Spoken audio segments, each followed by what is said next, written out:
आगामी T20 विश्वचषकामध्ये team इंडियात विराट कोहलीला स्थान नसेल या बातमीनं क्रीडा जगतात खळबळ माजवली होती। दिग्गज आजी माजी क्रिकेटरसह चाहत्यांनीही टीकेचा भडीमार केला होता। सोशल मीडियावर नेटकऱ्यांनी विराट कोहलीची विश्वचषकातील आकडेवारीची टाकली होती, पण आता रोहित शर्माने विराट कोहलीसाठी फिल्डिंग लावली आहे। विश्वचषकात विराट कोहली हवाच अशी भूमिका रोहित शर्माने BCCI पुढे मांडली आहे। UAEमधील संत खेळपट्टीवर विराट कोहलीला फलंदाजी करण्यास अडचण येते, त्यामुळे नव्या खेळाडूंना संधी देण्याचा विचार BCCI करत असल्याचे प्रसारमाध्यमात समोर आले होते। आता रोहित शर्माच्या अल्टिमेटनंतर BCCI विराट कोहलीबाबत काय निर्णय घेते याकडे लक्ष लागले।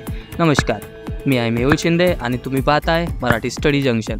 भारताचे माजी खेळाडू कीर्ती आझाद यांनी रोहित शर्माच्या अल्टिमेटवर स्पष्ट शब्दात ट्विटरवर पोस्ट केले आहे।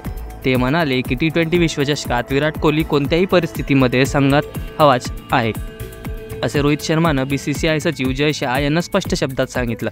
दरम्यान मीडिया रिपोर्टनुसार BCCI विराट कोहलीला T20मध्ये घेण्याचा विचार करत नाही, कारण मागील काही दिवसांमध्ये विराट कोहलीच्या T20मधील फॉर्म तितका चांगला नाही।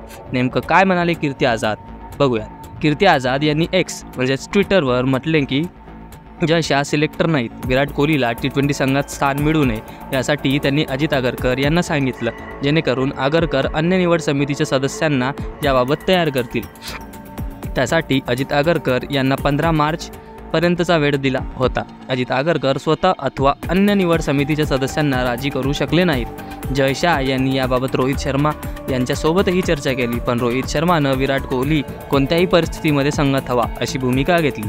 विराट कोहलीला T20 संघात स्थान मिळणार की नाही याबाबत लवकरच अधिकृत माहिती समोर येईल, पण मूर्खांनी निवड प्रक्रियेत सहभागी होऊ नये असे कीर्ती आझाद म्हटले। यंदाच्या T20 विश्वचषक अमेरिका आणि वेस्ट इंडिजमध्ये होणार आहे। क्रिकेटच्या सर्वात मोठ्या महाकुंभाची सुरुवात 1 जूनपासून होणार आहे। यंदाच्या T20 विश्वचषकात 20 संघ सहभागी असतील।